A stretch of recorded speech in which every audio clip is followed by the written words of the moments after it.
Dulu di sebuah negara besar yang bernama Turki, beberapa tahun yang lalu ada rombongan jamaah haji yang akan berangkat. Kemudian di bandara itu diumumkan bahwa sebentar lagi pesawat akan segera berangkat. Maka para penumpang pesawat yang akan berangkat dari bandara Istanbul Turki menuju Makkah diminta untuk segera menaiki pesawat.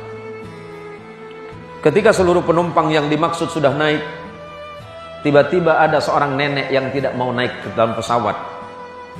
Alasan nenek itu sederhana, karena barusan mendengarkan suara adzan. Sebelum pesawat itu berangkat, nenek ini mendengarkan suara adzan. Beliau lebih memilih untuk sholat dulu dibandingkan dengan naik ke pesawat. Walaupun sebenarnya secara hukum fikih dibenarkan bagi orang yang sedang dalam bepergian, dalam perjalanan, untuk melakukan sholat qasar ataupun sholat jamaah. Tetapi beliau tidak melakukan itu. Beliau lebih memilih tetap tinggal di bandara walaupun pesawat itu berangkat. Karena ibu ini yakin bahwa siapapun yang bertakwa kepada Allah, siapapun yang mengikuti perintah Allah, yang taat kepada Allah, yang sungguh-sungguh dia patuh kepada perintah Allah dan Rasulnya, patuh kepada perintah agama, tidak lalai kepada kewajibannya, maka Allah pasti tidak akan pernah melalaikannya. Setelah beberapa kali di bandara diumumkan memanggil kembali ibu yang dimaksud, tapi ternyata ibu ini tidak bergeming. Ibu ini tetap melaksanakan sholat asar di bandara Istanbul Turki.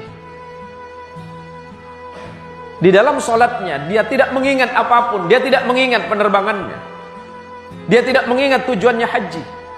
Dia hanya ingat satu, bahwa aku ini adalah hamba Allah. Apakah dalam perjalanan aku masih hidup? Jangan-jangan dalam perjalanan aku tidak diberikan kesempatan oleh Allah untuk melaksanakan sholat. Maka lebih baik aku sholat. Berapa lama waktu aku sholat? Paling lama waktu aku sholat hanya antara 5 dan 10 menit. Maka karena keikhlasan ibu ini, dia tetap sholat. Dia patuh kepada perintah Allah. Dia lebih memilih ditinggalkan pesawat yang berangkat ke tanah suci Makkah dibandingkan dengan meninggalkan sholatnya. Setelah 1 jam berlalu, ibu ini tetap berada di tempatnya. Dan tiba-tiba pesawat tadi yang sudah berangkat kembali lagi ke bandara. Apa alasannya? Pesawat yang sudah berangkat 1 jam dari bandara Istanbul Turki kembali lagi. Apa alasannya? Ternyata pilot memerintahkan pesawat ini kembali lagi ke bandara Istanbul, tidak melanjutkan perjalanannya ke bandara King Abdul Aziz Jeddah. Alasannya satu, karena ada seekor burung pipit yang memasuki mesin pesawat. Dan ini di luar akal. Ini di luar nalar. Karena tidak mungkin baling-baling pesawat yang begitu cepatnya bisa dimasuki oleh apapun. Jangankan seekor burung pipit, bahkan debu sekalipun akan susah untuk masuk. Tapi disitulah Allah menunjukkan kehebatan dan kekuasaannya.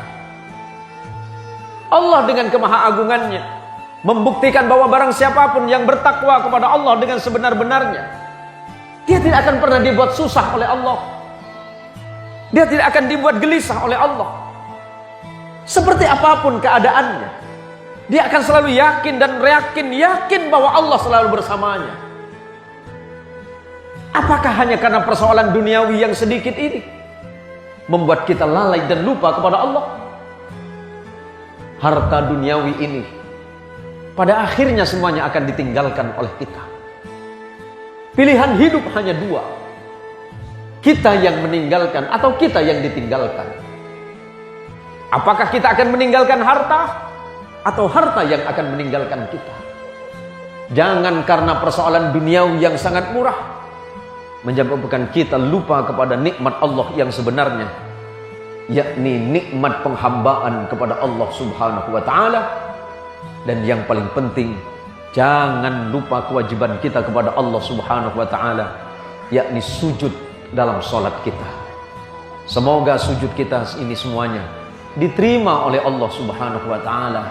Semoga amal ibadah dan amaliyah kita sehari-hari semuanya niscaya mendapatkan ridha dari Allah Subhanahu wa taala kelak di hadapan Allah, kelak di hadapan Rasulullah Muhammad sallallahu alaihi wasallam. Mungkin tidak banyak amal yang bisa kita banggakan, mungkin tidak banyak salat kita, mungkin tidak banyak sujud kita, mungkin tidak banyak zikir kita, mungkin sangat sedikit sedekah kita, mungkin sangat sedikit kebaikan-kebaikan dalam hidup kita. Tapi siapa tahu di antaranya ada satu sujud yang diterima oleh Allah Subhanahu wa taala, dan satu-satunya kebanggaan kita sebagai hamba Allah adalah sujud kita kepada Allah Subhanahu wa taala.